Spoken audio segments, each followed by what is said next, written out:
राम राम भाइयों सभी दर्शकों को हमारे चैनल पर आप सभी दर्शकों का स्वागत है।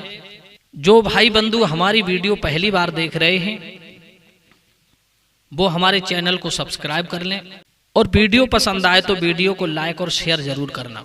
आज का विषय बड़ा ही प्यारा है। आज मैं आपको एक कहानी के माध्यम से समाज के लोगों तक एक संदेश पहुंचाना चाहता हूं और वो संदेश ये है कि हम देख रहे हैं कि मानव का बंटवारा होता जा रहा है। हजारों धर्म बनते चले जा रहे हैं, हजारों जातियां बनती चली जा रही हैं। ये जातियां ये सब इंसानियत को बांट रहे हैं, ये सब मानवता को बांट रहे हैं। हजारों जातियां बनने से ही लोगों के मन में ईर्ष्या, द्वेष, घृणा, नफरत ये पनप रहे हैं। आजकल हम सोचते हैं कि मैं श्रेष्ठ हूं तू हीन है, मैं ब्राह्मण हूं तू क्षत्रिय है, मैं ब्राह्मण हूं तू शूद्र है, मेरी ये जाति तेरी ये जाति, मैं ये हूं तू ये है। बड़ी विडंबना है कि इंसान को आज जातियों के रूप में बांट दिया गया कि मैं ये हूं तू ये है। आज हम किसी मुसलमान भाई से पूछें कि भैया तुम कौन हो, तो वो अपनी पहचान बताएगा अपने धर्म से कि मैं इस्लाम हूं। किसी सरदार से पूछे तो वो भी अपनी पहचान अपने धर्म से बताएगा कि मैं सिख हूं। किसी क्रिश्चियन से पूछे तो वो भी अपनी पहचान अपने धर्म से बताएगा कि मैं ईसाई हूं। और किसी हिंदू से पूछूं तो वो अपनी पहचान अपने धर्म से नहीं बताएगा। जो उसने धर्म के ठेकेदारों ने उस धर्म को 515 जातियों में बांट रखा है, वो अपनी पहचान उन 515 जातियों में से बताएगा कि मैं ठाकुर हूं, कि तुम धोबी हो, मैं धानुक हूं। यही विडंबना है। तो दोस्तों, आज की हमारी कहानी का विषय है कि हम ये हैं या वो हैं। तो निवेदन है कि आप ध्यान से सुने और कहानी पसंद आए तो चैनल को सब्सक्राइब करते हुए वीडियो को लाइक करना और कमेंट में बताना। तो आइए कहानी शुरू करते हैं। हम ये हैं या वो हैं इसका नहीं है ज्ञान, भंग भवानी से सभी भूल गए पहचान।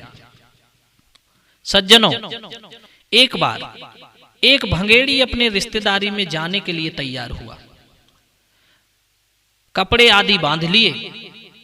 वो चलने को ही था कि उसे याद आया कि उसने भांग तो रखी ही नहीं है। तो उसने पाव भर भांग बांधी और उसे घोटने के लिए कुंडी सोटा भी ले लिया।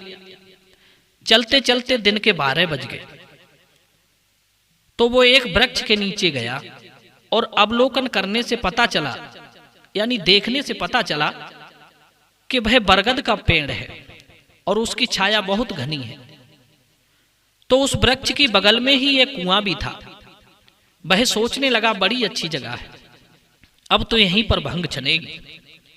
उसने सब कपड़े एक तरफ रख दिए और भांग निकाली और कुएं से जल निकालकर भांग को अच्छी तरह से धोया और कुंडी में डालकर सोटे से घोटने लगा।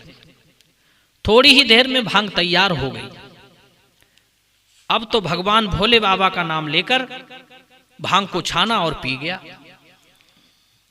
फिर दिशा मैदान जाकर स्नान किया, कुछ खा पी कर दरी बिछाई और उस पर सो गया। सोते सोते उसे याद आया कि कुंडी सोटा बाहर रह गया है, कहीं ऐसा ना हो कि कोई उठाकर ले जाए। इसलिए वो उठा और कुंडी सोटे को कमर से बांधकर सो गया। इसी अवसर पर एक दूसरा भंगेड़ी वहां आ गया। बरगद के वृक्ष की छाया और कुआं को देखकर उसका मन खुशी से प्रफुल्लित हो गया। वो सोचने लगा कि आज मेरे पास कुंडी सोटा नहीं है, वरना आज मैं भांग का मजा उठाता। तभी उसकी दृष्टि वहां पर पहले से मौजूद भंगेड़ी पर पड़ी, जिसकी कमर में कुंडी और सोटा बंधा हुआ था। उसने सोचा कि इसकी कुंडी और सोटा खोलकर क्यों ना मैं अपना काम चलाऊं। उसने अंगोछे से बंधी कुंडी और सोटे को खोल लिया और महोदय अपने काम में लग गए। परंतु पहले वाले भंगेड़ी की आंखें नहीं खुली, वो सोता ही रहा। इधर दूसरे भंगेड़ी ने भांग घोटी, छानी और पी गया। इसके बाद ये भी दिशा मैदान से निवृत्त होकर स्नान करने लगा, भोजन ग्रहण किया और सो गया। उसे याद आया कि कुंडी और सोटे को पहले वाले भंगेड़ी की कमर में बांध देना चाहिए।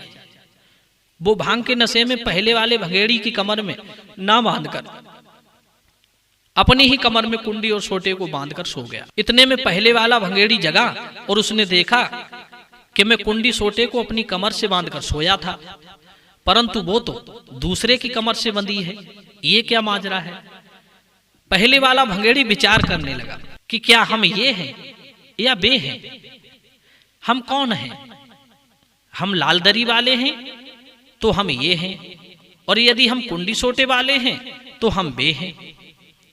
कहने का तात्पर्य ये है बंधुओं के वर्तमान काल में बहुत से नामधारी हिंदू अपने को हिंदू कहने का दावा करते हुए चोटी और जनेऊ धारण करते हैं, परंतु वैदिक परंपरा को नष्ट भ्रष्ट कर मनुष्य मात्र के भोजन को एक करना चाहते हैं और विदेशी सभ्यता के प्रभाव में पढ़कर रात दिन कोट पैंट में डटे रहते हैं।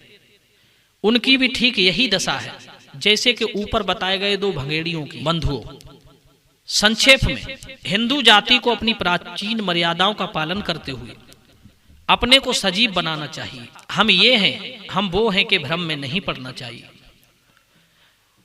दोस्तों, ये थी हमारी कहानी, और इस कहानी से यदि आपने कुछ सीखा हो तो आप हमारी कहानी को लाइक करें और चैनल को सब्सक्राइब करें। हम आपको ऐसी ही नई नई कहानियां जो ज्ञानवर्धक होंगी वो सुनाते रहेंगे, और आप इंतजार कीजिए हमारी अगली कहानी का। तो सभी दर्शकों का बहुत बहुत आभार। जय श्री कृष्णा।